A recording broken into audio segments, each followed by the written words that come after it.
স্বাগত চ্যানেল 24 এর সাপ্তাহিক আয়োজন ইসলামী ব্যাংক পিএলসি ইনসাইডে। আপনাদের সাথে আছি ইমদাদ হক। নিম্নমানের ইলেকট্রিক পাইপ বদলে কিনুন ভিগো ইলেকট্রিক পাইপ অ্যান্ড ফিটিংস। বৈদ্যুতিক তারকে রাখে সুরক্ষিত।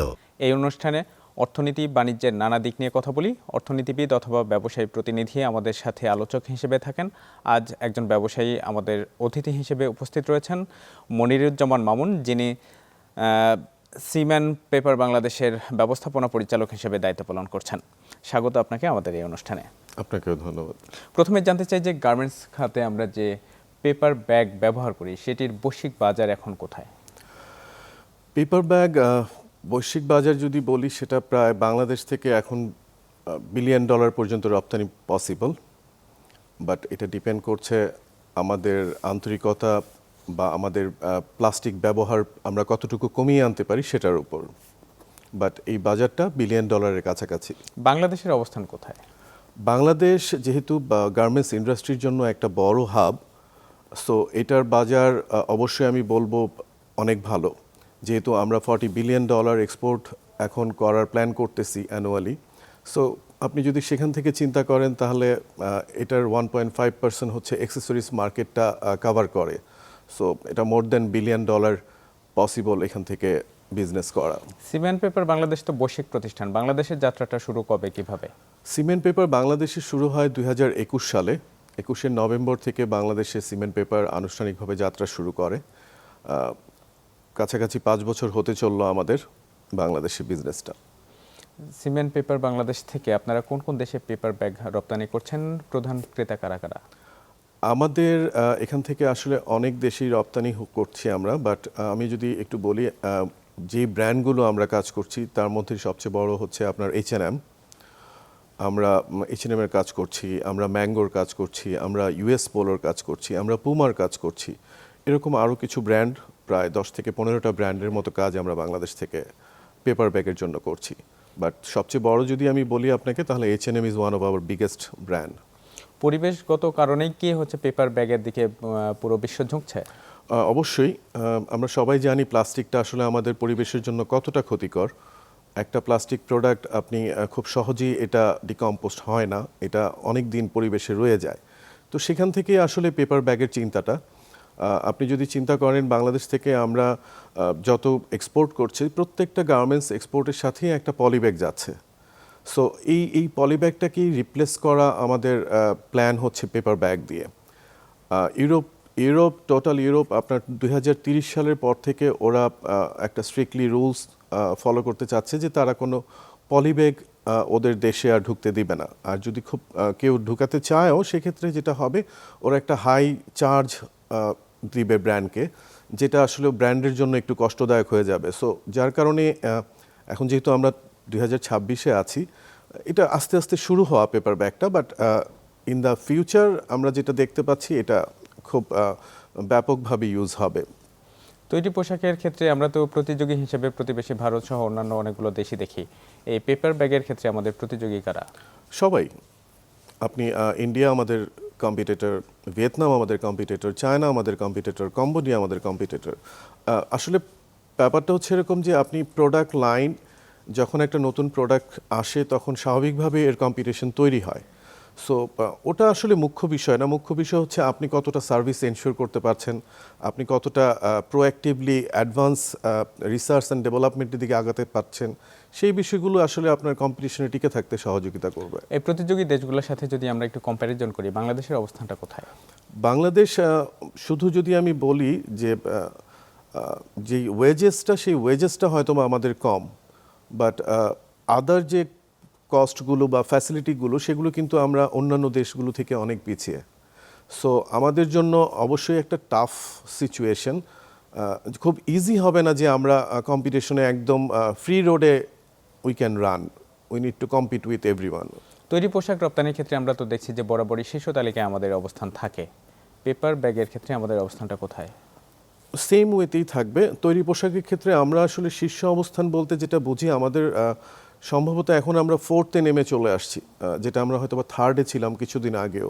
আমরা এখনও দ্বিতীয় অবস্থানে রয়েছি। হ্যাঁ, সো এইভাবেই আপনার পেপার ব্যাগের ব্যাপারটা ওইভাবেই হবে, যেহেতু আলটিমেট ব্র্যান্ড কোত্থেকে আসলে তার সোর্সিংগুলো করছে।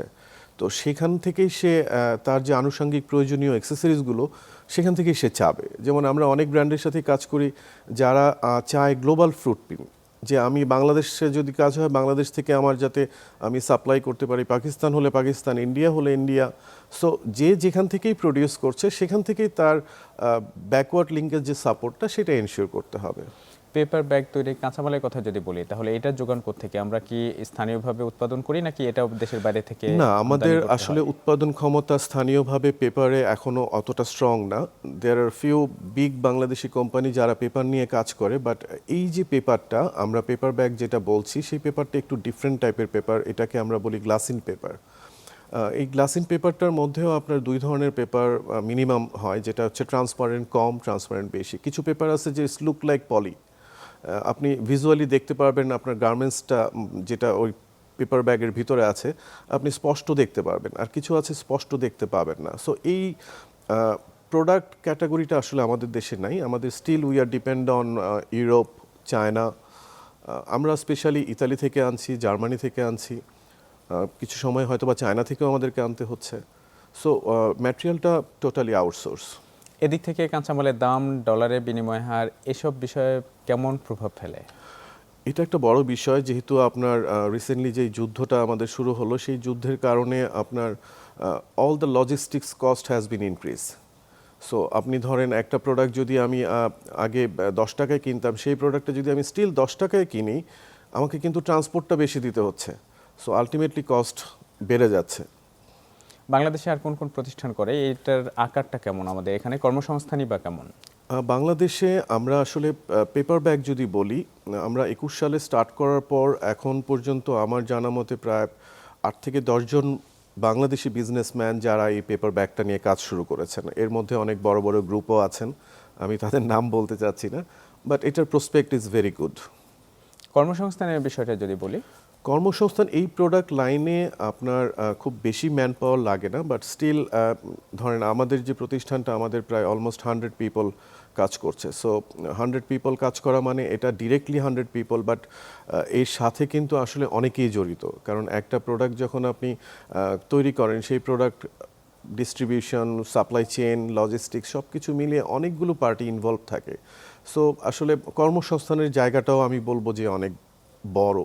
শুধুমাত্র যারা আমাদের সাথে কাজ করছে তা না, এই রিলেটেড যারা আমাদের সাথে আছে সবাই এর সাথে ইনভলভ। সো এটা হিউজ ম্যান পাওয়ার ইনভলভ। প্রতিযোগী দেশগুলোর সাথে যদি আমরা কম্প্যারিজন করি, যেটা বলছিলাম, তাহলে আমাদের দুর্বলতা কোথায় আর চ্যালেঞ্জ কি? অবশ্যই আমি বলবো আমাদের বড় একটা দুর্বলতা হচ্ছে যে আমাদের ইউটিলিটি সাপোর্টটা, যেটা আমরা সবচেয়ে বড় প্রবলেম ফেস করি। যেমন আপনি দেখেন কিছুদিন জাস্ট 1 মাস আগেও আমাদের ইলেকট্রিসিটি বিল ছিল অনেক কম ইন্ডাস্ট্রিয়াল, সেটা প্রায় 10 to 15% বেড়ে গেছে। এবং ইলেকট্রিসিটি বিল দিয়েও আপনি হয়তো বা ইলেকট্রিসিটি আপনি অন টাইম পাবেন না। আমি লাস্ট 3 মান্থের একটা ডেটা, আমার নিজস্ব ডেটা আমরা দেখেছি, যেখানে প্রতিদিন আমার 2.5 থেকে 3 ঘন্টা ইলেকট্রিসিটি থাকে না। সো এই সময়টা আমাকে যখন জেনারেটর ইউজ করতে হয়, তো সেটা আমার জন্য একটা হাই কস্ট। ইভেন আপনি এই যুদ্ধের কারণে সেই জেনারেটরটাও ইউজ করতে পারছেন না, বিকজ আপনি ফুয়েলটা অন টাইম পাচ্ছেন না। সো এই যে আপনার ইউটিলিটি সাপোর্টটা বা গ্যাসের যে সাপোর্টটা, এটা একটা বড় সাপোর্ট, যেটা যদি আপনি কন্টিনিউ এনশিওর করা না যায় তাহলে বিজনেসের জন্য একটু হুমকি স্বরূপ। বিনিয়োগ বান্ধব পরিবেশের ক্ষেত্রে প্রধান অন্তরায়গুলো কি, আপনি ছোট করে একটা দুটো পয়েন্টের কথা বলেছেন। বিনিয়োগের সবচেয়ে বড় বেশি সমস্যা হচ্ছে আপনি যখনই কোনো ইনভেস্টমেন্ট করতে যাবেন, আপনাদের মেনি লাইসেন্সই আপনার নিতে হবে। অনেক ধরনের লাইসেন্স আমাদেরকে ব্যবসার জন্য নিতে হয়। তো সেই লাইসেন্সগুলো আসলে আমাদের সরকারের পক্ষ থেকে যদি একটু ইজি করা যেত, যে এটা আপনি খুব কুইকলি পেতে পারেন, তাহলে হয়তো বা ব্যবসার জন্য আপনি অনেক ভালো কিছু করতে পারতেন শর্ট টাইমে। যেটা আমাদের আন্ডারস্ট্যান্ডিং হচ্ছে যে আমরা ফেস করি যে না, যে কোনো কিছুতেই যখনই আপনি গভর্নমেন্টের কোনো ডিপার্টমেন্টের সাথে কাজ করতে যাবেন, একটা লেন্দি প্রসেসের মধ্যে আপনাকে যেতে হবে। আর ফরেন ব্র্যান্ড বা বায়ার বা অ্যাপারেল ইন্ডাস্ট্রির যারা কাজ করেন বাইরে, ওরা আসলে ফাস্ট ফ্যাশন নিয়ে কাজ করে, they don't want to wait. ওরা যখন একটা ব্র্যান্ডকে বা একটা নতুন প্রোডাক্ট তৈরি করে, ওরা একটা সিজন চিন্তা করে। সো সেই সিজনটাকে যদি আপনাকে ধরতে হয়, আপনাকেও ওইভাবেই অ্যাক্ট করতে হবে। কিন্তু আমরা যেটা দেখি যে ব্যবসায়িক ক্ষেত্রে এই ধরনের গভর্নমেন্ট যে ব্যুরোক্রেসিগুলো আছে সেই জায়গাটায় যদি মনে হয় আরেকটু ইজি করা যেত, তাহলে ব্যবসা বান্ধব পরিবেশ আমরা আরও একটু বলতে পারতাম। এই যে ব্যবসার পরিবেশের কথা বলি অথবা কারখানার পরিবেশের কথা বলি, সামগ্রিক ব্যবসায়িক পরিবেশ অথবা অর্থনৈতিক অবস্থা, এদিক থেকে দেখি যে যখন দেশের বাইরের ইনভেস্টমেন্টগুলো আসে, আমাদের প্রতিযোগী অনেক দেশই সেগুলো লুফে নেয়। তাদের সেখানে এই জটিলতা কম বলে তারা সহজে সেখানে যেতে পারে। তো বৈশ্বিক প্রতিষ্ঠানের সাথে এই বিষয়টা ডিল করতে গিয়ে আপনি কি ধরনের অভিজ্ঞতার মুখোমুখি হচ্ছেন? একটা ফরেন অর্গানাইজেশন যখন বিজনেসের জন্য বাংলাদেশে আসে, আমি মনে করি তাদের জন্য একটা ওয়ান স্টপ সার্ভিস প্রয়োজন। আমাদের নীতি নির্ধারক যারা আছেন তারা এটার কথা অনেক আগে থেকেই বলে যাচ্ছেন, কিন্তু আসলে ইন রিয়েলিটি আমরা ওই সাপোর্টটা কোথাও দেখতে পাচ্ছি না। So one stop solution for foreign investment is a very important part of generating new invest in Bangladesh. তো ইউরোপের বাজারে ওই পেপার ব্যাগের যে চাহিদাটা বাড়ছে, আমরা আসলে কতটুকু ধরতে পারছি? আবারও যদি পেপার ব্যাগ প্রসঙ্গে আসি, Not even 1%, I would say. It's just a start. There are a lot more to do. এক্ষেত্রে কি শুধু সরকারের নীতি সহায়তার দুর্বলতার কথাই বলবেন, নাকি আমাদের পণ্যের বৈচিত্র্যতা আমরা আনতে পারছি না, সেসব ক্ষেত্রেও কোনো বিষয় থাকবে? এটাও একটা বড় ফ্যাক্টর, বিকজ আমরা অ্যাপারেল ইন্ডাস্ট্রিতে বাংলাদেশ যেই পজিশনে আছি, আপনি যদি দেখেন আমাদের বেসিক প্রোডাক্টের পার্সেন্টেজটা বেশি। তার মানে কি আমরা ডিফারেন্ট টাইপের প্রোডাক্ট করতে পারছি কম। আমাদের যে ওয়ার্কফোর্স যারা আছেন তারা একই জিনিস করে করে অভ্যস্ত। আপনি যদি একটা নতুন কিছু দেন, they can not accept the change, they will try to do the all old style things. So আমাদের যেটা করতে হবে যে নতুনত্ব আনতে হবে। আপনি আমাদের দেশে আরেকটা বড় সমস্যা হচ্ছে, আমরা ব্র্যান্ড যেটা আমাকে বলে সেটা আমি করছি, কিন্তু ব্র্যান্ডকে আমি কোনো সাজেশন দিতে পারছি না একটা রিসার্চ এবং ডেভেলপমেন্টের স্টেজ থেকে যে তুমি এটা করো। সো এই জায়গাগুলোতে আমার মনে হয় কাজ করার অনেক স্কোপ আছে আমাদের। কিন্তু গ্রিন ফ্যাক্টরির কথা যদি আমরা বলি, সংখ্যার দিক থেকে তো বাংলাদেশে সবচেয়ে বেশি। অনেক। তাহলে কি এই সুবিধা আমরা কাজে লাগাতে ব্যর্থ হচ্ছি? Green factory is a concept. আপনি কিছু ফরম্যাটের মধ্যে ফেলে আপনি গ্রিন ফ্যাক্টরিকে রূপান্তর করছেন, আপনার ফ্যাক্টরিকে গ্রিন ফ্যাক্টরি বলছেন। সেটা কিন্তু ফ্যাক্টরির আউটলুক, ফ্যাক্টরির পরিবেশ, বিভিন্ন জিনিস নিয়ে হয়, কিন্তু আপনার প্রোডাক্টের ব্যাপারে কিন্তু আসলে আপনি গ্রিন না। আপনি প্রোডাক্টটা আপনি কিভাবে নতুন করে করতে পারতেছেন, আপনি নতুন কি প্রোডাক্ট দিতে পারছেন, সেই জায়গাটাতে আমাদের কাজ করার প্রয়োজন। ফ্যাক্টরির যে পরিবেশটা, ফ্যাক্টরির বিল্ডিং, ফ্যাক্টরিতে আপনার অনেক গাছ থাকলো, ফ্যাক্টরিতে বাতাসের ব্যবস্থা থাকলো ভালো, এটা ওকে, বাট আপনি কি প্রোডাক্ট করছেন, সেই প্রোডাক্টটাকে আপনি নতুন কি ধরনের প্রোডাক্ট আরও দিতে পারছেন, সেই জায়গাটাতে আমার মনে হয় কাজ করার অনেক জায়গা আছে। আমার মনে হয় যে এই ধারাবাহিকতা চলে আসছে 5 দশক আগে যেটা শুরু হয়েছিল, সেটা থেকে আমরা খুব একটা পরিবর্তন ঘটাতে পারিনি, কিন্তু বিষয়টা কি এরকমই? আমি বলবো যে গার্মেন্টস ইন্ডাস্ট্রি আপনি যদি বলেন, এটা 80 সাল থেকে মনে হয় অলমোস্ট শুরু আমাদের দেশে। সেই জায়গা থেকে হ্যাঁ আমাদের অনেক চেঞ্জ হয়েছে, বাট স্টিল আপনার অনেক চেঞ্জ হওয়ার জায়গা আমাদের আছে, যেটা আমরা আসলে ওভাবে চেঞ্জ করতে পারিনি। আপনি যদি দেখেন আমাদের সবচেয়ে বড় বড় ব্র্যান্ডগুলো, ওরা সব ওই যেটা বললাম বেসিক প্রোডাক্টের দিকে আগ্রহী বেশি। আপনি চায়নাতে যান, চায়না যেই প্রোডাক্টটা করছে আপনার $30 $40 এফওবি, আমরা একটা বেসিক প্রোডাক্ট করছি মনে করেন $3 $2 এফওবিতে। তো আপনি $3 একটা প্রোডাক্টে আপনি কত প্রফিট মার্জিন নিয়ে আসতে পারবেন? সো আপনাকে যদি প্রফিট বের করে নিয়ে আসতে হয়, you need to do something different, যেটাতে আপনি প্রফিট মার্জিনটা বাড়াতে পারবেন। সে বায়ার আপনাকে বেশি টাকা দিতে রাজি হবে, কারণ একটা বেসিক টি শার্টের জন্য বায়ার আপনাকে কখনোই $2-3 বেশি দিবে না। বাট আপনি যদি একটা জ্যাকেটে যান, একটা ব্লেজারে যান, একটা স্পেশালাইজ ড্রেসে যান, সেক্ষেত্রে কিন্তু আপনি $20 $30 you can ask from the brand যে আপনি আমাকে এটা দেন। আপনার অভিজ্ঞতা কি বলে এই দিক থেকে আমরা এই নতুনত্ব আনতে পারছি না কেন? ওই যেটা বললাম, আমাদের রিসার্চ অ্যান্ড ডেভেলপমেন্টটা আরেকটু স্ট্রং হওয়া উচিত। আর আমাদের ওই বেসিক থেকে বের হয়ে আসার চিন্তাটা, যে আমরা করছি একই জিনিস করছি, সেটা না করে কিছু নতুন কিছু করা যায় কি না, সেই চিন্তাটা আমাদের মধ্যে মনে হয় একটু কম। আমরা একটা লাইনে চলতেই পছন্দ করি। কিন্তু পোশাক খাতের ব্যবসায়িক লিডারশিপের যে ধারাটা আমরা যদি দেখি, তাহলে দেখব যে নতুন প্রজন্ম এখন অনেক ফ্যাক্টরি হাল ধরছে, ব্যবসায়িক সংগঠনগুলোতেও তারা নেতৃত্ব দিচ্ছে। তাহলে এআই প্রযুক্তির ব্যবহার, মডার্ন টেকনোলজি নিয়ে আসা, নতুন নতুন ক্রিয়েটিভ আইডিয়া ইমপ্লিমেন্টেশন করা, এদিক থেকে তবুও কি আমরা পিছিয়ে রয়ে যাচ্ছি? আমি বলবো এখন আমরা আগের চেয়ে বেটার ইন এ সেন্স। আপনি যেটা বললেন যে নেক্সট জেনারেশন, ধরেন একটা বিজনেস ওনার যিনি 80 সাল থেকে বিজনেস করে আসছেন, তার যে নেক্সট জেনারেশনটা সে এখন বিজনেসটা দেখছে, তো তার চিন্তা ভাবনাটা অবভিয়াসলি ফার বেটার দেন 80s।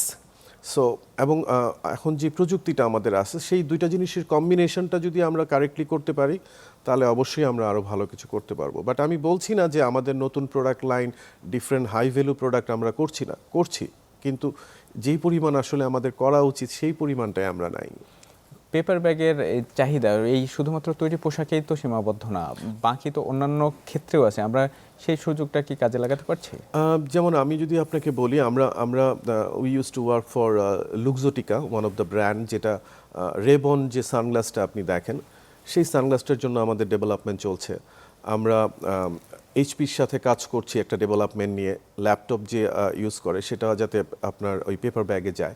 এরকম অ্যাপারেল ছাড়াও কিছু কিছু প্রোডাক্ট লাইনে আমাদের অলরেডি ডেভেলপমেন্ট চলছে, যেটা আমরা আশা করি খুব শীঘ্রই সেই বিজনেসগুলোতে আমরা মুভ করতে পারবো। শুরুতে বলছিলেন যে $1 বিলিয়ন বাজার আমরা ধরতে পারবো যদি এদিক থেকে নীতি সহায়তা পাওয়া যায় অথবা অভ্যন্তরীণ যে দুর্বলতা রয়েছে সেগুলো রিমুভ আমরা করতে পারি। তাহলে নীতি সহায়তার দিক থেকে সরকারের কাছে কি প্রত্যাশা করেন?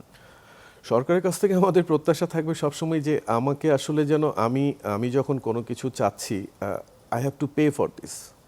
ধরেন আমি একটা লাইসেন্সের জন্য যখন অ্যাপ্লিকেশন করছি, I have been giving all the payments.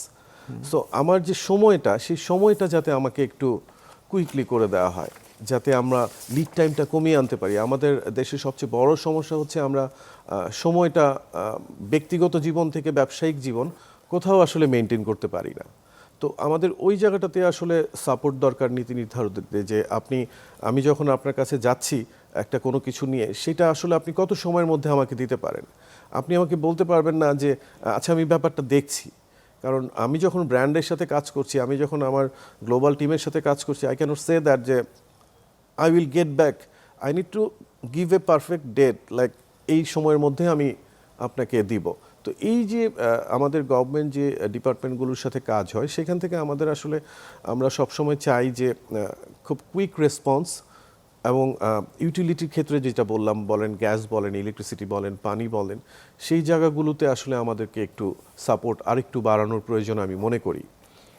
নতুন সরকার এসে পুরনো কারখানা চালুর ক্ষেত্রে 60,000 কোটি টাকার একটা বরাদ্দ রেখেছে, এই উদ্যোগকে কিভাবে দেখেন? অবশ্যই আমি সাধুবাদ জানাই। এই জন্য সাধুবাদ জানাই যে আমাদের ইন্ডাস্ট্রিগুলো যেগুলো আমরা শুনে আসছি অনেক আগে থেকে, সেই ইন্ডাস্ট্রিগুলো কিন্তু অনেক বড় বড় ইন্ডাস্ট্রি ছিল। আপনি যদি দেখেন আদমজি ইপিজেড যেটা আমরা এখন বলি, এটা ছিল আদমজি জুট মিল, পুরো একটা সরকারি জুট মিল, যেটা কত বড় একটা প্রতিষ্ঠান। সেই প্রতিষ্ঠানে এখন প্রায় 200-র বেশি ফরেন কোম্পানি কাজ করছে। তাহলে 200-র বেশি ফরেন অর্গানাইজেশন যদি এখানে কাজ করতে পারে, দেন ওয়াই নট আমরা কাজ করতে পারলাম। তো এই যে ব্যাপারগুলো, সেই ব্যাপারগুলোতে আমার মনে হয় একটু মনোযোগ দেওয়া দরকার। বৈশ্বিক দরবারে আপনাদের হাত ধরে বাংলাদেশের ভাবমূর্তি আরও বৃদ্ধি পাক, বাংলাদেশের অর্থনীতির প্রসার ঘটুক, নতুন কর্মসংস্থান তৈরি হোক। আজকের অনুষ্ঠান থেকে আমরা এমন প্রত্যাশা করি। মনিরুজ্জামান মামুন, আপনাকে অনেক ধন্যবাদ আজকে আমাদের সময় দেওয়ার জন্য। আপনাকেও ধন্যবাদ এবং চ্যানেল 24-এর দর্শকদেরকেও ধন্যবাদ। প্রিয় দর্শক, ইসলামী ব্যাংক পিএলসি ইনসাইডে আজকের আয়োজন এটুকুই। সাথে থাকার জন্য ধন্যবাদ সবাইকে।